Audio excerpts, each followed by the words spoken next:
We have a segment on this show where we talk about our guests' hometown. And as I mentioned up top, we've got the jewel of the Cuyahoga River from the greater Cleveland area, Mr. Ohio, Sal Calanni. There it is. How about those Buckeyes, baby? How about that? Yeah, national chat. That's why I arranged it. I knew it was going to happen. Kick the shit out of them, dude. That's right. Fuck you and your Catholic nonsense. Yeah. And then our quarterback was like, well, God intended on making me a Buckeye. That's what I am. My Protestant God said I would kill you. God beat their God. Really good. They can rock them shiny halos on their heads all they want.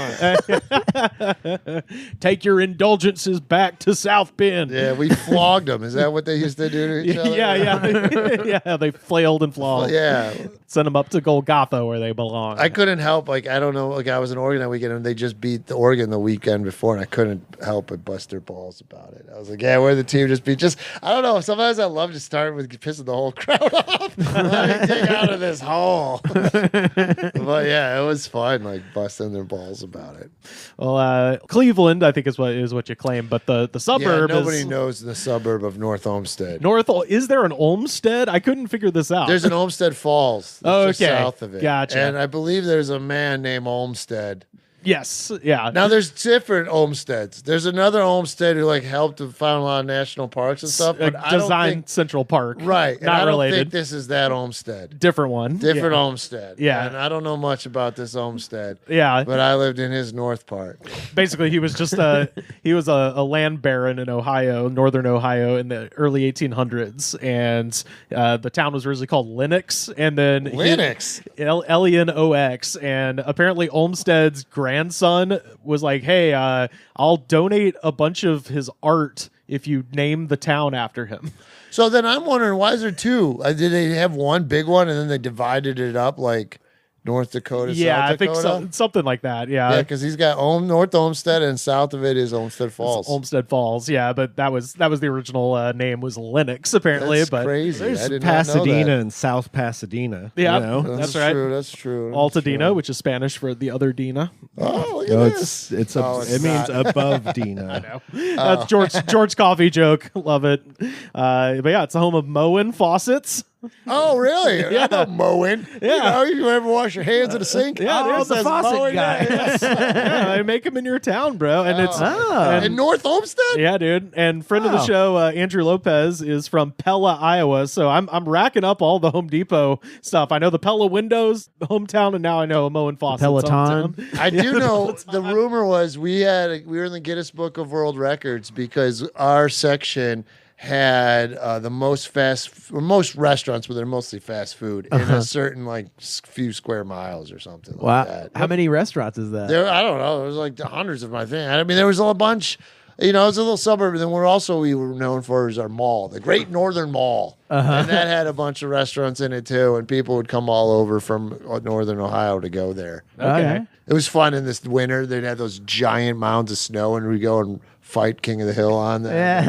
And I don't know if you guys did this, but when a new arcade game came out, we'd go watch Mortal Kombat 2, I remember. And we couldn't play it really. You don't want to play it around the real players, right? Right. But they really played. Everyone's gathered around, come on, finish him. And then he'd finish him. That was the moves. Yeah, that was the time. That's what you did. You hung out at the fucking mall. Yeah, I went to Cleveland for the first time last spring, so I've never been to Ohio at all. Oh, really? And I have my suspicion because I'm from Alabama, so I have this suspicion where anywhere that people are like, "Oh, this place sucks," it's probably low key pretty cool. Yeah. I mean, it's funny. I was just in Ohio. I was hanging out. Well, it was actually northern Kentucky, but it's like Cincinnati area. Oh yeah. So I was hanging out with my buddy from Cleveland, but it was really Midwest. Reminded me of the Midwest because a lot of cooking the meats and stuff. And then they're partying during the games. Everyone comes over to watch the football. His kids play college or play beer pong in the fucking garage. It feels like a fridge though because it's so cold. Sure, right? yeah. And I'm just like, oh, it's good old college days, dude. This is Midwest to a T, So it was fun. It was nice. Is that Ludlow, Kentucky?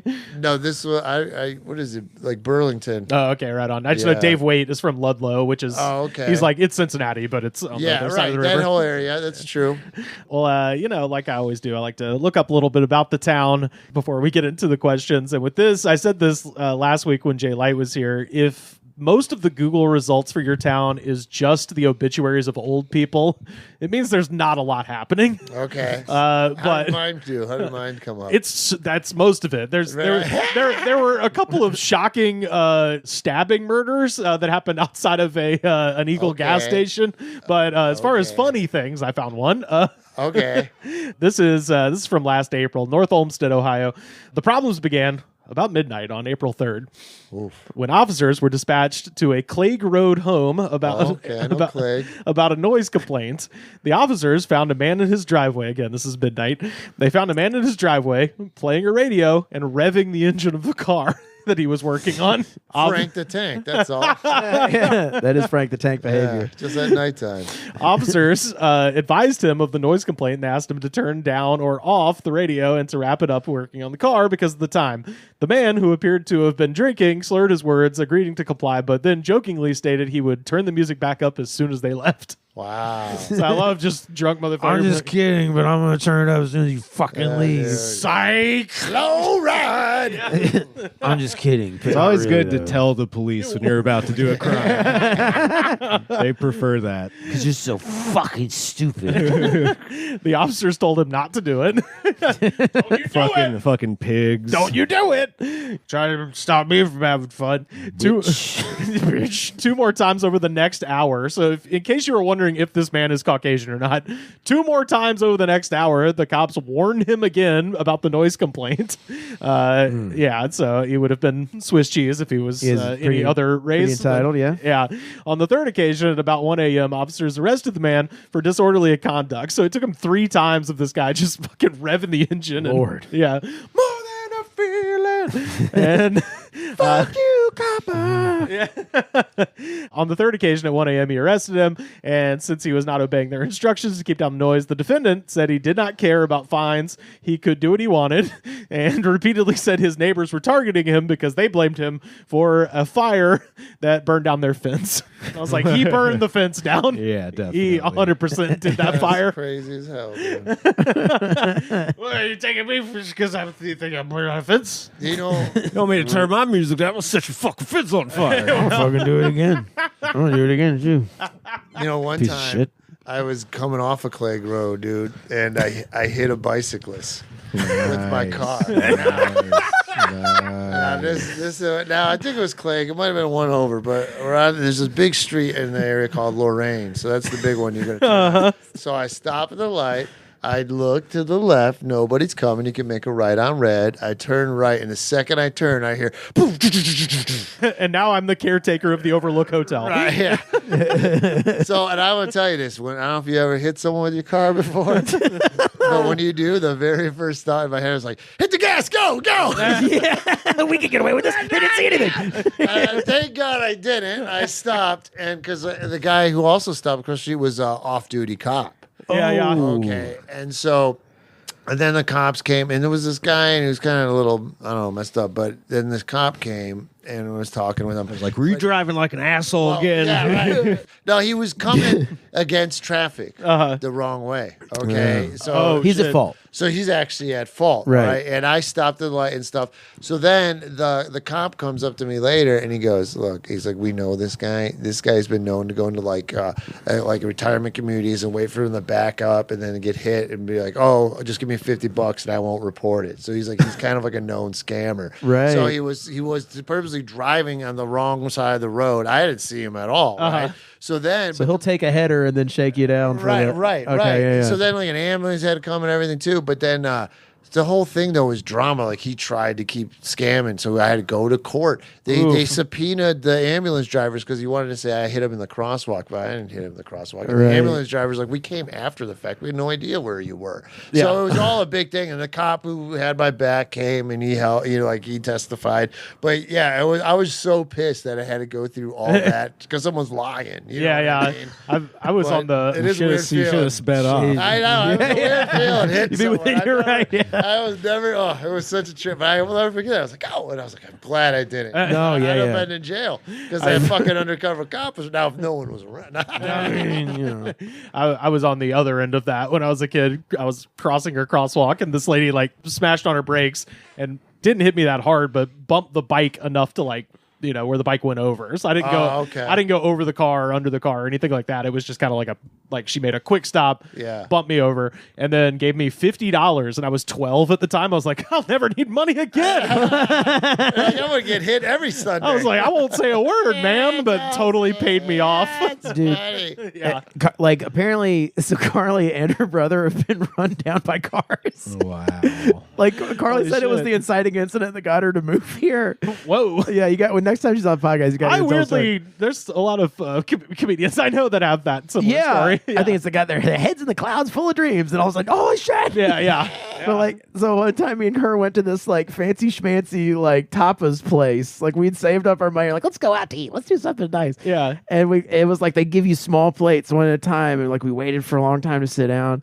And then we sit down and they're starting to do it. And Carly's mom like calls her. She's like, Joey just got run over by a car.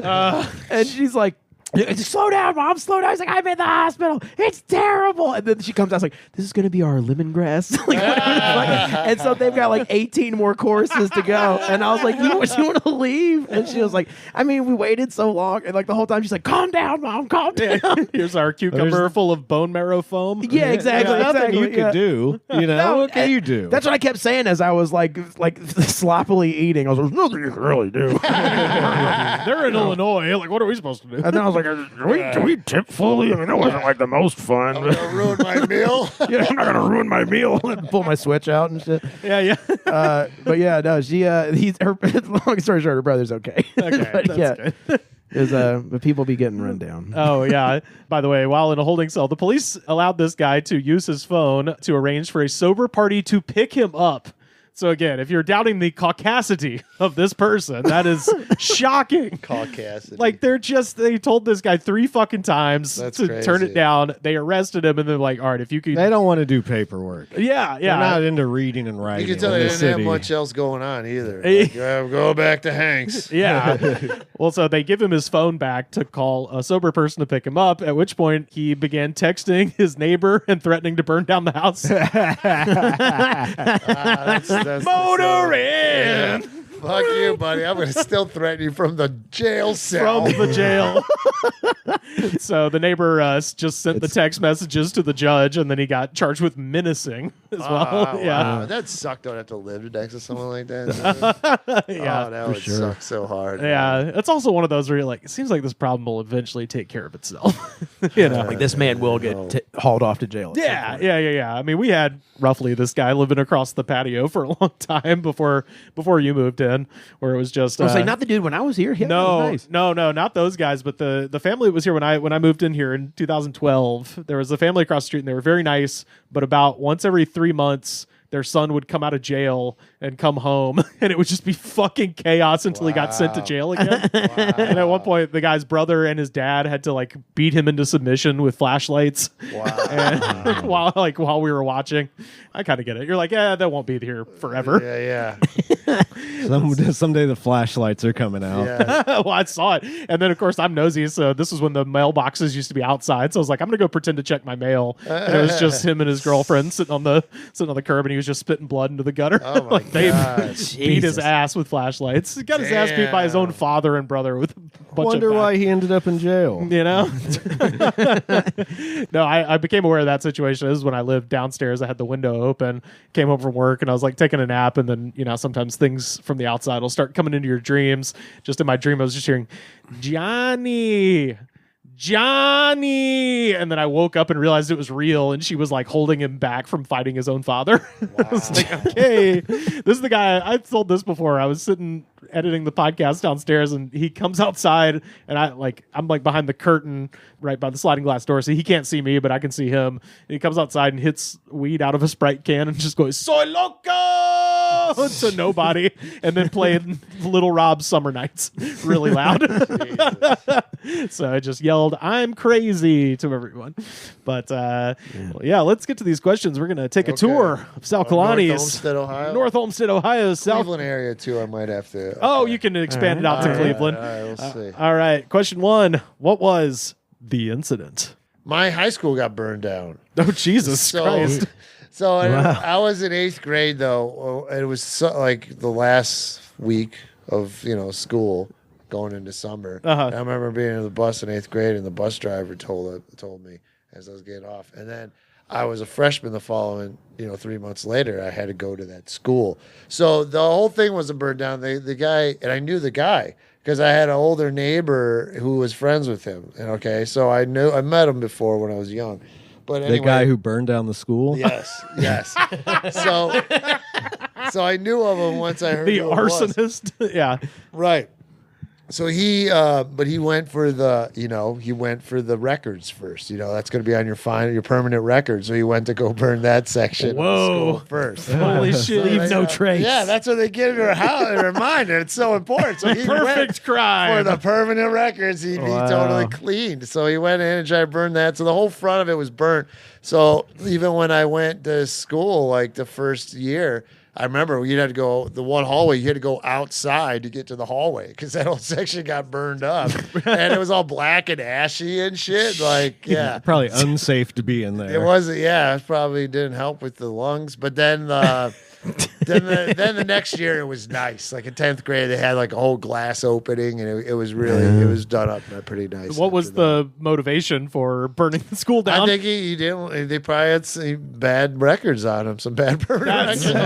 amazing. He was too young. He wasn't a good student. Yeah, I know that. He was too young to understand, and none of that actually mattered in the real world. And except what he did. Except the arson. His reaction mattered. The only actual permanent record is the record of arson. Yeah. I bet in his mind he was like, it's the perfect crime. Yeah. Oh, yeah. Yeah, one go gets for hurt. the permanent records. I have no idea. No one gets hurt. They didn't It's know I perfect crime. smoked in the courtyard. And they'll never know. My parents will never find out. Fucking crazy, dude. Oh, my God. Question 2. This might be the same guy. Local legend. Okay, I was thinking about this one. This one, though, I know you're a history guy, so I'll probably bring it up. You probably know this because he knows fucking everything. Right.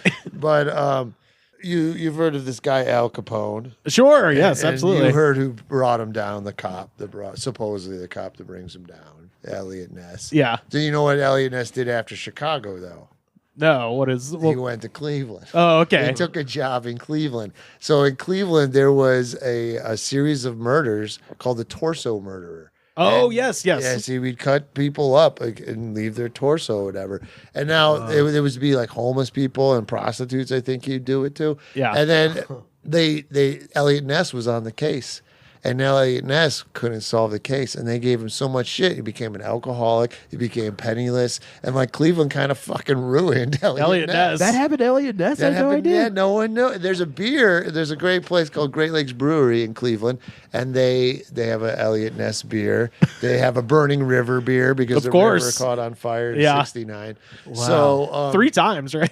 some, yeah, Yeah. I don't know. But that and I also had a bit about how, like, because of that, though, we inspired the EPA. EPA, yeah. That's why it was formed, because our burning river. Yeah. But Elliot Ness couldn't, and they never caught the torso They've murder. still- yeah. And they thought it was maybe like a doctor or something because he knew really well about suturing shit up or something. Yeah, it was some Hannibal Lecter shit. But yeah, Cleveland ruined Elliot Ness's career. God, that's fucking wild.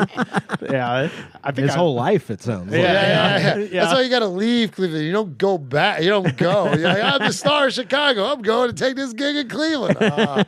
You done fucked up, Elliot. Yeah, at some point, my favorite Cleveland thing, at some point in the 80s, I think it was United Way, had a thing called Balloon Day. Oh, I was part of it. My school did it. Oh, shit. Tell me everything. It was like in '86 or something. I was a little kid, but I remember we fucking went to school and we all put our balloons in the air and they went flying all over. And then didn't they like fuck up airplanes or rivers fucked or up everything? 'Cause everything. They all came down like the There next was- day and they're just everywhere. Well, Wow. it wasn't even the next day. It was like, But how magical when you let him go. though. I remember it. I still remember as a kid, like, that year the Challenger blew up and my balloon went in the air. yeah. Holy shit. They released, I think it was over 1 million balloons, and Cleveland Oh, wow. is right on the shores of Lake Erie, and they released 1 million balloons, and there was a boat that capsized in Lake Erie, and they couldn't find them. And they drowned because their life jackets, there were so many balloons in the lake, they couldn't see the yellow life jackets from the Oh, air. my God. And like people died because of Balloon Day. I did not know that. Terrible. Oh, Balloon Day is so fucked. You're an accessory to murder. Yeah, Maybe it was my balloon. The one balloon. You're no better than that arsonist kid. Yeah, holy wow, shit, dude. Yeah. Balloon Day is like a disaster. Yeah, Lake Erie here's some more trivia for you. It's the shallowest of the lakes, of the Great Lakes, but it also makes it the most polluted. Right. And I remember my old man one time, because also it was a big riverway, the ships go through. But I remember one time we were there in the lake, and this kid, like, he had a bloody Band-Aid, and he took it off, he just threw it in the lake. And my dad was like, oh, he did the exact same thing. Oh, get the fuck out of here. Jesus. It's disgusting. Yeah. I remember Lake Erie. Well, I wonder why the Cuyahoga River caught on fire 3 times. Right. Yeah. Well, a lot of transportation going. Yeah. Well, that's A lot of mad modern ape drink products. being yeah, thrown that's in there. right. Yeah, but that's what Balloon Day was meant to celebrate. Was like, oh, we cleaned up the river and it's nice now. And then they ended up polluting and like choking out birds That's with millions of popped crazy. balloons. I love, like, what was the purpose other than be like, wee? Straight up, it was we. That's it. I remember it. That's That's it. so funny. You mentioned it was like all the schools did it. Like, These- even my Catholic school, we're like, we're all throwing up the balloons. Oh yeah, this is You know, after like the obvious reason they had to stop, there was some people who would be like, well, what are we going to wait? You mean we can't do Balloon Day now? Yeah. It was we the- do balloon day every year. It's tradition, God damn I it. think they were gonna, but it was like the first, last, and only, as far as I know. Yeah. Oh, wow. Okay. So it was a one-time Because it was a fucking disaster. experiment in fun. Yeah, and like 3 When people was it? died. Do you know? Was that right? Was it 86? It was like 85 or 86. I believe it was 86, but yeah. We was the reason. I mean, Yeah, these man. are the people who did 10-cent beer night. Like we. So yeah, that's a great one. I had a T-shirt of that my brother got me, and yeah, they had a 10-cent beer night. This was before I was around, but it was like in the mid 70s. 78. You'd have they drink 10-cent beer, and then the fucking people were so drunk, they're throwing shit, they tackled the players, like they went out in the field. Yeah, it was dude. insanity. Oh, it was a riot. Yeah, Billy Martin was managing the Texas Rangers at the time, and so he's a wild alcoholic, and he instructed his boys to go out with their bats into the outfield and try to fight the fans, and then the Cleveland Indians had to rescue the Rangers from their own fans because it got Wow. very heated. I mean, here's another thing similar. The Browns in I think the early 2000s, they screwed us on a call. Fans were so mad they started throwing glass bottles of beer onto the field at the refs and the umps. You could see them like, ah. And ever since then, they only sell plastic bottles. They're burning rivers and Y'all- throwing bottles. We're starting shit. in Yeah, I was gonna say, Cleveland. y'all are the dude. reason they take the caps off at the Staples Center when Yeah, they hand right, you a bottle. It's right. like we can't get in a bunch of force behind these That's things. awesome. Yeah, it was. Push it to the limit. My buddy, my good buddy, he grew up from Chicago. He loves the Chicago Bears, and now he lives in Cincy. Like Cincy, I'm like, why don't you ever like Cleveland? He had one time as a kid, he went to a game, and their fans were such dicks to him because there was the Bears and the Browns, and they were such dicks to him. He's like, he's always hated Cleveland. He's like, fuck the Browns. I curse them every year. Question 3. Worst bar. And worst can mean best. All my favorite bars are shitholes.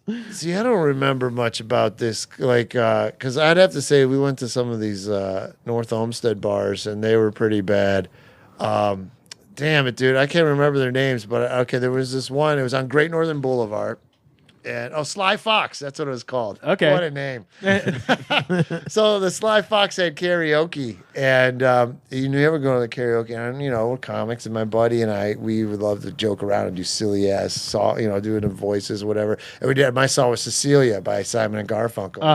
And throwing a whore and shit in the middle of the song, stuff like that. Well, we did it at the Sly Fox, and all these people are serious about their Wednesday night karaoke. And we're fucking around, and then they're all just staring at us. They're so mad. Oh, I hell just yeah. totally Yes. remember that. And then this kid I went to high school with another time, we went to Sly Fox. I remember we were drinking. This is funny too. Like this bartender, she was kind of hitting on me, and like she's asking me all these questions. She's like in her late 20s, and I'm drinking, and she goes, "So how old are you?" And I'm like, 21.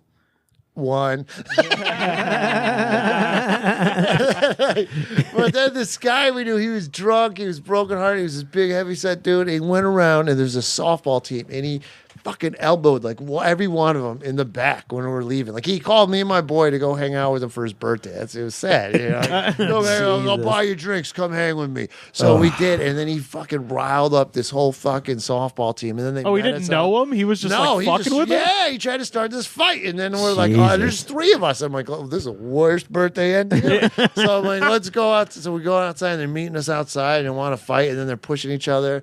And I did get a little smart. I'm like, well, jump. You gonna jump? What are you gonna do? I was like, I'm sitting just waiting, you know. Sure. And then nothing happened, and they you said. But whatever. But yeah, so I'd have to give the Sly Fox of North Olmsted, Ohio. Fuck yes. If it's even still there, I don't know. Question 4.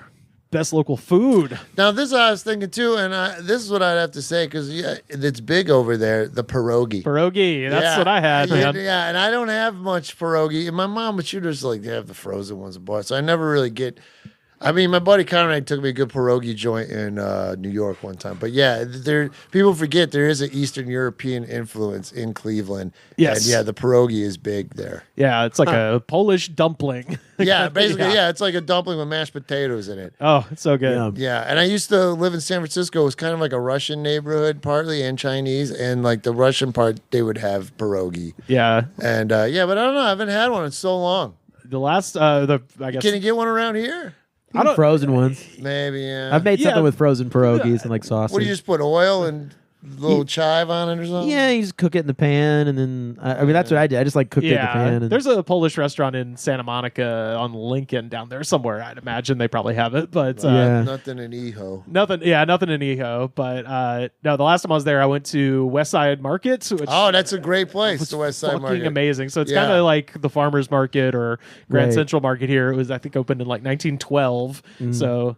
I went to one in Detroit one time too. It's the exact same idea. Oh, is that right? I love that. That whole Midwest Rust Belt vibe. Yeah, and I was trying to get in a bunch of foods at once. Unfortunately, they had a kielbasa and pierogi sandwich on rye. I was like, perfect. Oh my God. Right. That's amazing. Fantastic. I remember one time when I was a kid, I slipped on a banana peel at the West Side Market. I literally slipped, and I was like, oh my God, the cartoons It's are real. right. It really is slippery as fuck. It really sucks. Because it's concrete, and then on that side, especially the inside of it, that was on. So I peel out is what I touched my foot. And, oh my God. Oh, Jesus Christ. Yeah, I was like, it's just like the cartoon. Question 5, and you might have just said it with the torso killer, but local ghosts or monsters.